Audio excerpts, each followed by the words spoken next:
Hey everybody, welcome back to BigRedEDC.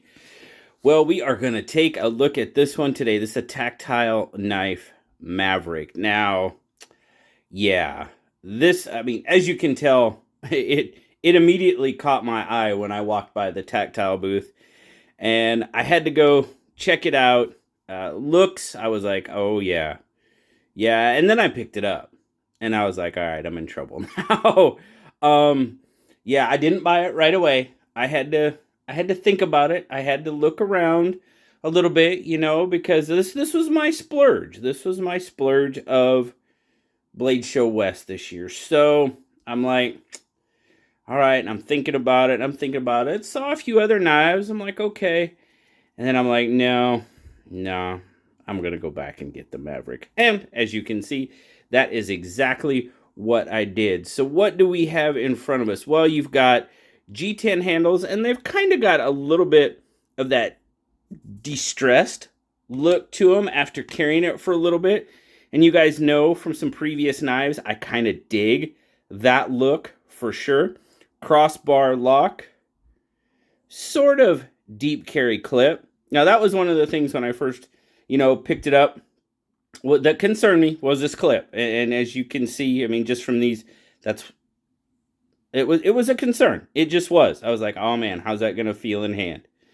Open construction. Now it is right hand tip up carry only, so no lefty love on this one, and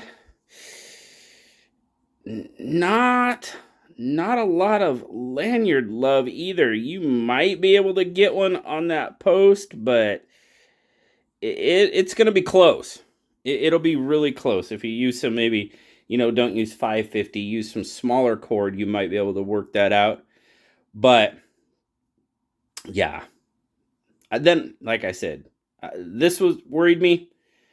Didn't worry me for long, I can tell you that. Like I said, G10, you've got titanium hardware, and now look, the milling, it goes through the pivot and the G10, and the milling on this G10 makes for a fantastic grip. I mean, I've really got to force my thumb to skirt along that G10. Gotta love the grip. Dual thumb studs, as you can see.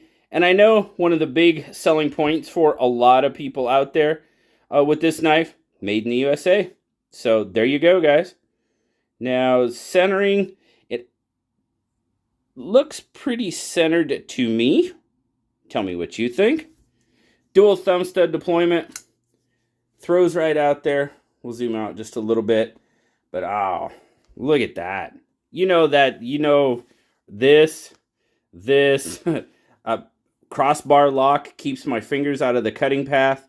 Yeah, I was really, really liking this one from the moment I saw it. Now, let's take a look at those thumb studs.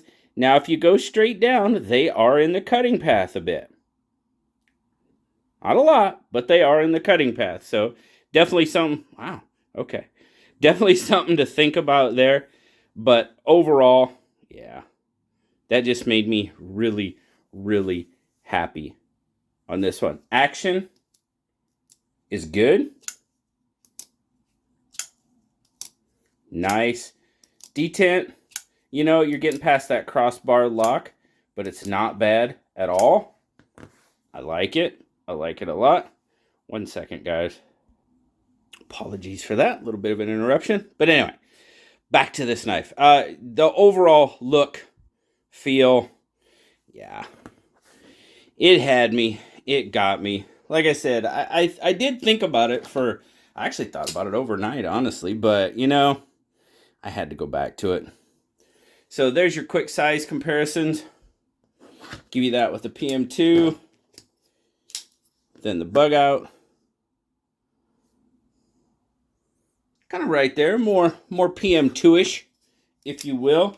Now, overall, what are we looking at? So this one, you're looking at, just as I measure it, I mean, just slightly over 8 inches. You're looking at about pretty close to a 4 3/4 inch handle, 4 5/8 maybe. Blade, you're looking at right about 3.5, and your cutting edge is going to be just shy of 3.5, 3 3/8 maybe. Grip length, 3 4, really, pretty close to 4. And there you go. That's how it looks. 3.5 here. Definitely have enough left over.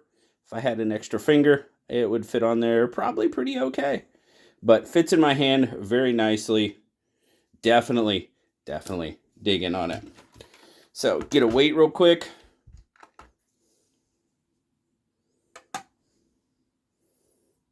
God, 2.8 ounces. Magna Cut blade, of course. Yeah, 2.8 ounces. That's nothing for this size knife. And look, there's really even no weight reduction going on. It's just a very well-milled, light. I'm loving to carry this knife, basically, pretty much. Now, overall thoughts. Now, I told you, I was concerned about this. I really was. I was concerned about, those screws, and now I'm concerned about the camera not liking it, but anyway. Not an issue. For me, it's not an issue at all. As you can see how it lands in my hand there, I'm not on those screws. Now, if you had a little bit larger hand, maybe so. Okay, if your palm comes back here a little bit, now you might start to interfere with those screws. But for me, it's not even remotely an issue. And I am absolutely loving that. This piece right here, as you can see, it's hitting me right in that groove of my hand. No issue there either. This is super comfortable. I mean, it's thin, very thin. Now I say very thin. I mean, what, 3/8? As far as the knife itself, it's not even a 1/2 inch. It's just nice. The action, pretty darn good. Pops out on those thumb studs. Pretty smooth on the drop. I love the fact it's a crossbar lock. Like I said, keeps my fingers out of the cutting path. Yeah, it's just a very well-made knife that I am liking quite a bit. Now, I did say it was my splurge. I mean, these sell for like $280. Now, for some of you, that's not a splurge. For me, it is. I wanted to think about the knives that I really wanted to get. And, I mean, this one just won out. It's a beautiful, lightweight carry knife. Of course, I love the red. There's a titanium version. There's a black version. There's a few different versions. I'll throw a link down in the description that you can check out if you like. But I was really impressed on how the milling carried through the G10, through the pivot. It just matches up really well and makes for a really overall, a really nice knife in my opinion. I am definitely digging this one. So let me know, guys, what do you think? Do you have a tactile knife? Do you have any, Rockwall, Maverick, any of those? Let me know down in the comments what you think about it. Like I said, made in the USA. I know that's going to be a big high point for a lot of people, which is awesome. Great. If you're made in USA, then go for it. Go for it. Go forth and prosper, I should say. But yeah, overall, really digging the Maverick. And thanks a lot to the guys at Tactile Knife. Very nice. Awesome to talk to. Really appreciate it. And glad to meet everyone at Blade Show for sure. But thanks a lot, guys. Really appreciate you stopping by today. As always, like, subscribe, leave me that comment. You know I love talking to you. Until next time, I'll talk to you later, guys. Bye-bye.